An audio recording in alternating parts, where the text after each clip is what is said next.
Assalamualaikum warahmatullahi wabarakatuh. Allahu Akbar, Allahu Akbar, Allahu Akbar, Allahu Akbar, Allahu Akbar, Allahu Akbar, Allahu Akbar, Allahu Akbar, Allahu Akbar. La ilaha illallah wallahu akbar. Allahu akbar walillahil hamd. Alhamdulillah, alhamdulillahilladzi ja'ala al-insana fi ahsani taqwim. Asyhadu an la ilaha illallah wahdahu la syarika lah. Wa asyhadu anna Muhammadan abduhu wa rasuluh. Allahumma salli wa sallim ala hadzal nabiyil karim wa ala alihi wa sahbihi ajma'in. Amma ba'du fa ya ayyuhal hadirun, ittaqullaha haqqa tuqatih wa la tamutunna illa wa antum muslimun. Wa qala ta'ala fi kitabihil 'azim, a'udzu billahi minasy syaithanir rajim. Bismillahirrahmanirrahim. Walillahi 'alan nasi hajjul baiti man istata'a ilaihi sabila. Wa qala ta'ala, inna a'tainakal kautsar fasholli li rabbika wanhar, inna syani'aka huwal abtar. Kaum muslimin sidang yang dirahmati Allah, bersyukur kita kepada Allah. Alhamdulillah pada pagi hari ini kita dapat melaksanakan satu rangkaian kegiatan Idul Adha, melaksanakan sholat sunnah Idul Adha. Salawat Rasulullah, Allahumma salli ala Muhammad wa ala alihi wa sahbihi ajma'in. Mari kita tingkatkan nilai-nilai keimanan kita kepada Allah. Kita tingkatkan nilai-nilai ketakwaan kita dari hari ke hari, dari minggu ke minggu, dari tahun ke tahun. Tidaklah banyak cinta kita kepada Allah. Kita bermohon kepada Sang Pencipta kita, jikalau Dia akan menjemput kita nanti, jikalau Allah ingin memisahkan jiwa dengan raga kita nanti, kita tetap dalam keadaan beriman, tetap dalam keadaan Islam yang sempurna. Kaum muslimin ibadah yang dirahmati Allah. Allahu Akbar, Allahu Akbar, Allahu Akbar walillahil hamd. Reduplah sinar surya di petang 9 Zulhijjah. Sang mentari berangsur perlahan menghilang, bersembunyi di balik tabir kuning kemerahan Syafaq Ahmar. Senja pun menyungkup malam terus tiba. 9 Zulhijjah meninggalkan kita. Sinar cerahnya akan membawa suara rahmat dari Ilahi, suara kebesaran dan keagungan Tuhan Ilahi Rabb. Allahu Akbar walillahil hamd. Maha besar Engkau ya Allah, Maha agung Engkau wahai Tuhan. Kepada-Mu juga kami persembahkan segenap puja dan sanjung. Demikian alunan gemantang kebesaran Tuhan dan suara tahmid, segala memuji menggema di angkasa luas, memenuhi setiap ruang dan ruang. Kiranya sadarlah insan akan dirinya, bahwa di balik setiap kebesaran ada lagi yang lebih besar, dan di balik segala puja dan ada lagi yang patut menerima segenap puji. Manusia yang insaf mengertilah dia betapa kecilnya dirinya bila dibandingkan dengan kebesaran Tuhan. Manusia yang sadar tahulah dia hinanya diri bila dibandingkan dengan kemuliaan Tuhan. Allahu Akbar walillahil hamd. Hari ini adalah hari kemenangan bagi kaum muslimin di seluruh dunia. Terutama kemenangan itu sangat terasa oleh saudara-saudara kita, ibu bapak kita yang telah ditakdirkan Tuhan dapat menunaikan ibadah hajinya ke tanah suci. Tentunya setelah melalui beberapa kesukaran-kesukaran dengan semua pengorbanan-pengorbanan, karena kemenangan yang diperolehnya adalah atas ridho dari Allah Subhanahu wa taala. Dinamakan hari raya haji sebab tepat pada hari dan bulan ini seluruh kaum muslimin dan muslimat yang mempunyai kemampuan mereka berkumpul di tanah suci guna melaksanakan tugas menunaikan ibadah haji sebagai pelaksanaan dari rukun Islam yang kelima. Makanya bagi kita kaum muslimin dan muslimat yang berada di seluruh dunia, dianjurkan oleh agama kita untuk ikut serta mensiarkannya di tempat kita masing-masing. Kaum muslimin daripada yang dirahmati Allah. Adapun keutamaan atau fadilah ibadah haji diterangkan oleh Rasulullah dari Abu Lais meriwayatkan dengan sanadnya dari Abdullah bin Abbas radhiyallahu berkata, yang artinya ketika di Mina bersama Rasulullah sallallahu alaihi wasallam, tiba-tiba datang rombongan dari Yaman lalu bertanya, berikanlah keterangan kepada kami tentang fadilah atau keutamaan ibadah haji. Rasulullah sallallahu alaihi wasallam berkata, setiap orang yang keluar dari rumahnya berniat haji atau umrah, maka tiap-tiap langkah bergugurlah dosa daripadanya sebagaimana gugurnya daun kering dari pohon-pohon. Dan apabila telah sampai di Madinah dan memberi salam dan berjabat tangan kepadaku, maka dijabat tangannya oleh malaikat. Dan apabila telah sampai di Dzulhulaifah lalu dia mati sunnah Ibrahim, maka Allah Subhanahu wa taala mensucikan dirinya dari semua dosa. Dan kemudian jika ia mengenakan pakaian ihram, maka Allah memperbarui baginya kebajikan. Dan jika ia mengucapkan talbiyah, labbaik Allahumma labbaik, labbaik la syarika laka labbaik, maka Allah langsung menjawabnya, aku mendengar kata-katamu dan aku melihat. Maka apabila sampai di Mekah dan mengerjakan tawaf dan sa'i, maka Allah menuangkan baginya kebajikan. Dan selanjutnya apabila ia wukuf di Arafah dengan semua doa-doanya, maka Allah menyampaikan kepada malaikat seraya berfirman, wahai malaikat dan penghuni langit, tidaklah kamu melihat hamba-Ku dari jauh dari seluruh penjuru dunia ke negeri ini dalam keadaan polos dan berdebu. Mereka telah mengorbankan tenaga dan hartanya demi kemuliaan dan kemurahan. Aku akan memaafkan orang-orang yang berdosa dan melepaskannya dari dosa, sebagaimana bayi yang baru dilahirkan dari perut ibunya. Demikian pula apabila ia telah melempar jumrah dan mencukur rambut dan tawaf ibadah, maka Allah berfirman dan terdengar dari aras, kembalilah kamu sekalian ke rumahmu, dosa-dosamu telah kuampuni dan perbaruilah perbuatanmu. Allahu Akbar, Allahu Akbar, Allahu Akbar walillahil hamd. Pertunjukan haji ini dimulai dari miqat. Disinilah sang aktor yang bernama manusia harus berganti pakaian, karena pakaian akan menutupi diri dan watak manusia.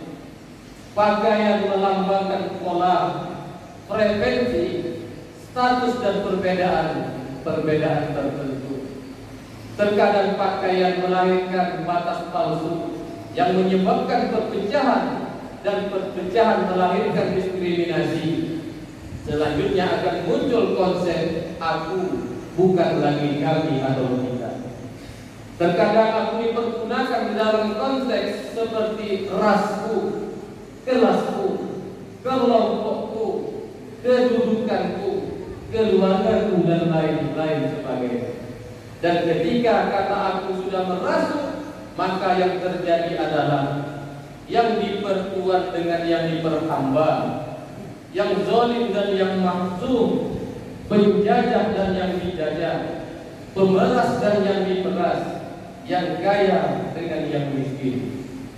Kalaulah itu terjadi, maka kita hanya menonjolkan diri sendiri yang ditutupi oleh lapisan bedak yang amat tebal tersebut. Ini lepaskanlah pakaianmu itu dan tinggalkanlah di miqat, serta gantilah dengan kain putih yang sangat sederhana. Janganlah tinggi hati, karena di sini kita bukan untuk mengunjungi seorang manusia, tetapi rendahkanlah hati, karena kita akan mengunjungi Allah Sang Pencipta kita. Allahu Akbar, walillahil hamd.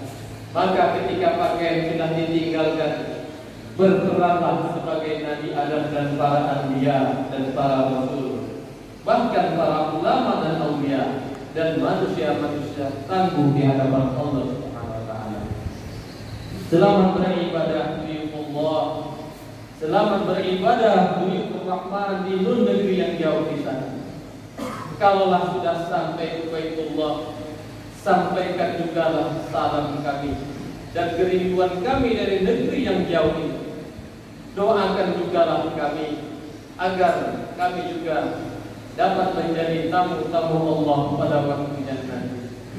Kami juga merindukan berpakaian ihram. Kami juga merindukan mengucapkan talbiyah. Kami juga merindukan mengelilingi Ka'bah. Dan kami juga ingin merasakan perjuangan Siti Hajar, berlari-lari dari Bukit Syafa ke Bukit Marwah. Kami juga merindukan berdoa di padang Arafah dan wukuf. Dan kami juga merindukan mabit di Musdalifah dan melempar jumrah. Dan kalaulah sempat menziarahi makam Nabi Muhammad SAW, sampaikanlah juga salam kami. Salawat dan salam dari kami yang jauh ini, bukti kecintaan kami kepada baginda Rasulullah SAW.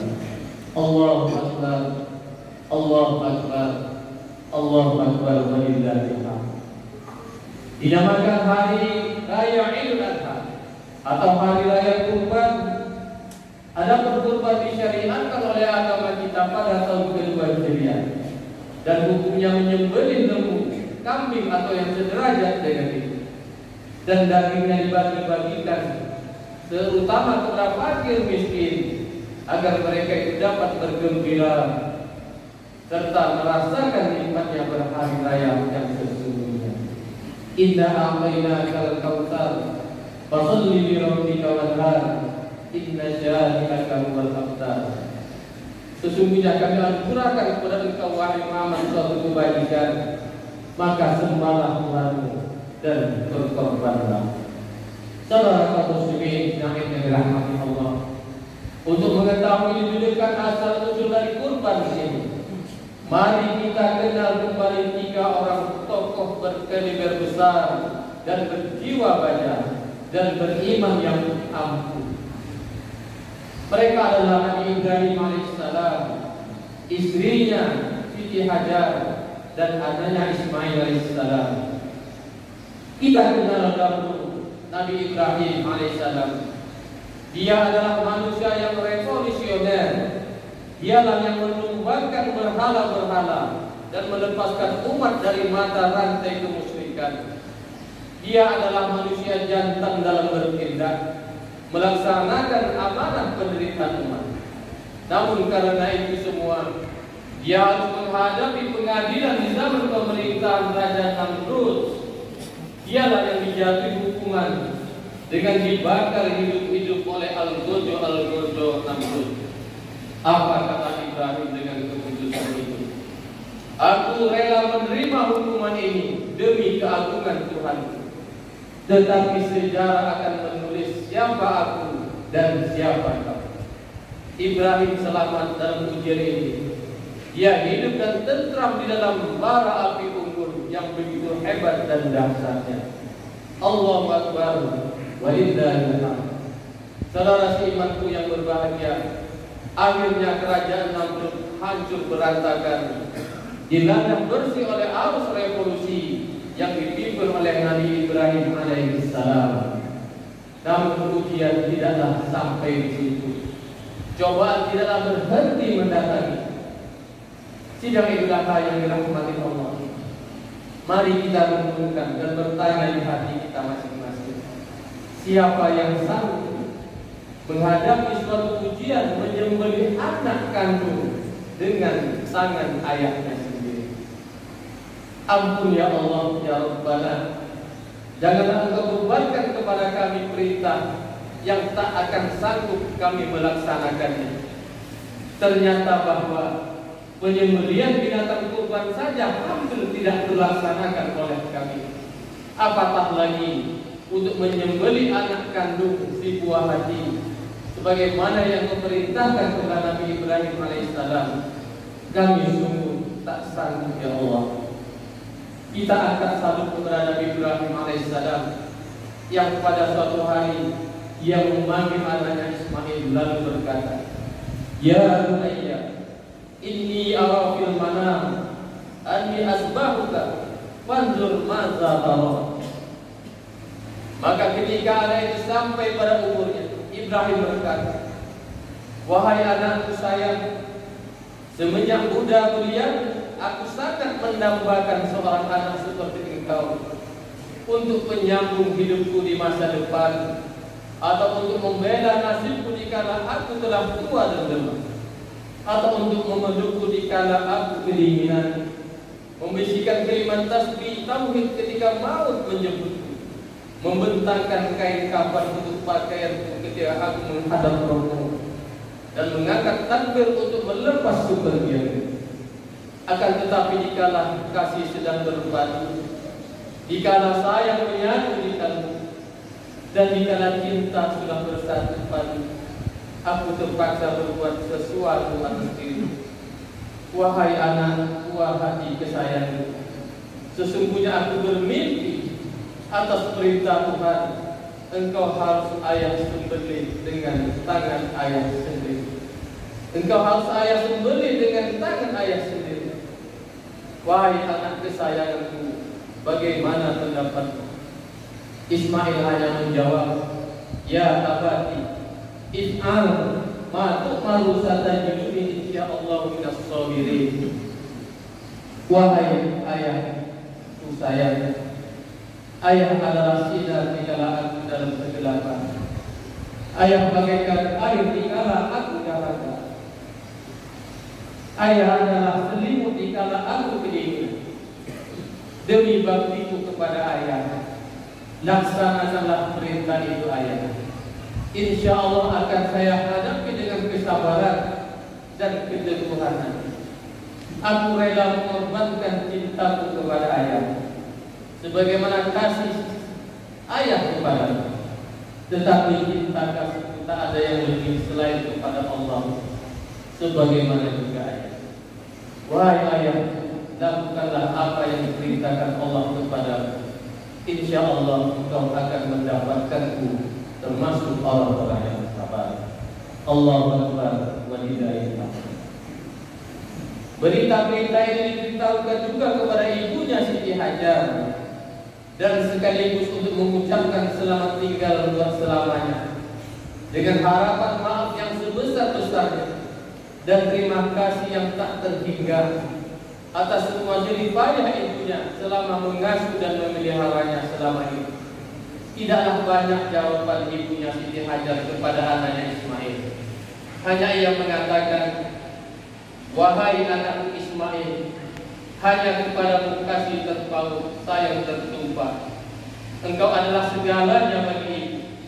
Engkau pengobat juga di kala sedih. Engkau bagaikan permata di dalam kegelapan. Wahai sayang Ismail, walaupun air mataku pernah kering terteteskan ke bibir, ataupun keringatku yang engkau jilat sebagai pengganti air susuku yang telah mengering, dan pecahnya telapak kaki itu berlari-lari mencari air dari Syafa ke Marwah untuk menghentikan tangisan. Tetapi biarlah ibu korbankan semua itu dengan hati yang sangat rela, dengan keikhlasan jiwa semata-mata karena perintah indah Rabbi. Selamat jalan wahai anakku Ismail, buah hati kesayangan. Ismail digiring oleh ayahnya Ibrahim menuju lereng Bukit Mina yang dilepas oleh ibunya dengan pandangan terakhir sampai anaknya tak terlihat lagi dari pandangannya. Namun sebelum kasihkan terputus dan sayang akan bercerai, Ismail berpesan kepada ayahnya antara lain, sebelum disembelih mengikat kaki tangannya dengan baik, disembelih dengan pisau yang teramat tajam, supaya menutup muka agar jangan timbul keraguan air. Dan yang terakhir, angkat baju yang dipakainya supaya dibawa pulang untuk diserahkan kepada ibunya untuk dicium bila ibunya terkenang kepada. Setelah segala pesan diucapkan, maka Ismail menyediakan lehernya di atas galang penyembelihan di suatu tempat di lereng Bukit Mina. Di sanalah darah akan tertumpah membasahi dan memerahi bumi yang tandus. Dan di sana pula akan berpisahnya hayat dengan jiwa dan bercerai jiwa dengan badan. Saudara-saudara sedang detik-detik Ibrahim menunjukkan mata pisau yang tajam itu ke leher Ismail, seraya mengucap Bismillahirrahmanirrahim, Allahu Akbar. Dengan qudrat dan iradah Allah, leher Ismail digantikan Allah dengan seekor kambing yang sangat besar. Ketakjuban menyelimuti kalbu Ibrahim melihat kejadian yang berlalu. Kemudian menyusullah firman Allah yang berbunyi, qad sadaqta ru'ya inna kadzalika najzil muhsinin. Sungguh engkau telah membenarkan mimpi itu dan telah jujur engkau wahai Ibrahim. Kami akan balas amal baktimu itu setimpal dengan kebajikanmu itu, dan akan kami memberi balasan kepada orang-orang yang berbuat baik. Allahu Akbar walillahil hamd. Darah yang tertumpah memerahi bumi yang tandus lagi kering itu bukanlah darah Ismail, tetapi adalah seekor kambing. Maka turun jugalah firman Allah, wa fadainahu bi dzanbin 'adzim wa tarakna 'alaihi fil akhirin salamu 'ala Ibrahim. Sungguh jujur engkau wahai Ibrahim, kami tebus pengorbanan Ibrahim dengan seekor kambing, dan kami wariskan sejarah pengorbanan itu untuk pengajaran bagi orang-orang kemudian. Selamat dan sejahtera di wahai Ibrahim. Dengan demikian kami menganugerahkan balasan bagi orang-orang yang berbuat baik. Allahu Akbar walillahil hamd. Demikianlah contoh yang ditinggalkan oleh Ibrahim, Ismail dan Siti Hajar dalam bertindak dan berbuat yang mendahulukan iman dan keyakinan, biarpun nyawa menjadi tebusan sebagai korban dari semuanya itu. Karena itu, dalam kita merayakan Idul Adha pada tahun ini, sejalan pula mari kita lihat diri kita masing-masing. Apa yang sudah kita perbuat untuk agama Allah ini? Apa yang sudah kita pikirkan? Harta kita kah? Jiwa kita kah? Mari kita ikut dan kita contoh semangat pengorban Ibrahim, Ismail dan Siti Hajar. Sekalipun kepada kita tidak diminta untuk mengorbankan anak-anak kita sendiri. Kaum muslimin sedang membaca ayat yang dirahmati Allah. Mudah-mudahan kita tidak ingin juga di depan harinya nanti kita meninggalkan beban kepada anak cucu kita.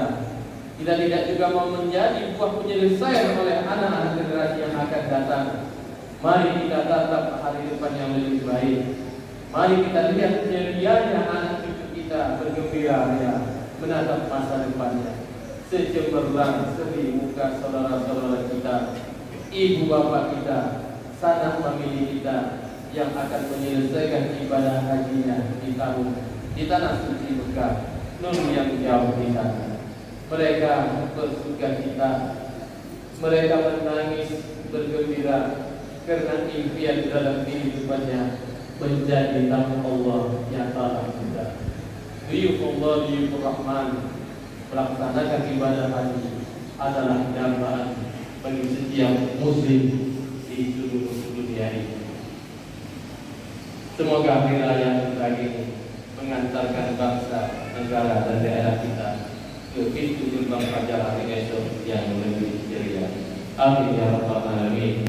Barakallahu li wa lakum fil Qur'anil azim wa nafa'ani wa iyyakum minal ayati wal dzikril hakim. Taqabbal minni wa minkum tilawatahu innahu huwal ghafurur rahim. Allahumma shalli ala sayyidina Muhammad wa ala ali sayyidina Muhammad. Allahu akbar, Allahu akbar, Allahu akbar, Allahu akbar, Allahu akbar, Allahu akbar, Allahu akbar. Alhamdulillahi katsira wa subhanallahi bukratan wa asila. La ilaha illallah, Allahu akbar, Allahu akbar, walillahil hamd. Alhamdulillahi rabbil alamin. Wa bihi nasta'in ala umuri dunya waddin. Asyhadu an la ilaha illallah wahdahu la syarika lah wa asyhadu anna Muhammadan abduhu wa rasuluh. Allahumma shalli ala Muhammad wa ala alihi wa sahbihi ajma'in. Amma ba'du fa ya ayyuhal hafizun istaghfirullaha la'allakum tuflihun. Wa qala ta'ala inna Allaha wa malaikatahu yusalluna 'alan nabi ya ayyuhalladzina amanu sallu 'alaihi wa sallimu taslima. Allahumma shalli ala Muhammad wa ala ali Muhammad kama shallaita ala Ibrahim wa ala ali Ibrahim. Wa barik ala Muhammad wa ala ali Muhammad kama barakta ala Ibrahim wa ala ali Ibrahim fil 'alamin innaka Hamidum Majid. Allahumma ighfir lil muslimina wal muslimat wal mu'minina wal mu'minat al ahya'i minhum wal amwat innaka sami'un qaribun mujibud da'wat wa ya qadiyal hajat. Allahumma ij'alhu hajjan mabrura, Allahumma ij'alhu hajjan mabrura, Allahumma ij'alhu hajjan mabrura. Ibadallah, innallaha ya'muru bil 'adli wal ihsan wa ita'i dzil qurba wa yanha 'anil fahsya'i wal munkari wal baghi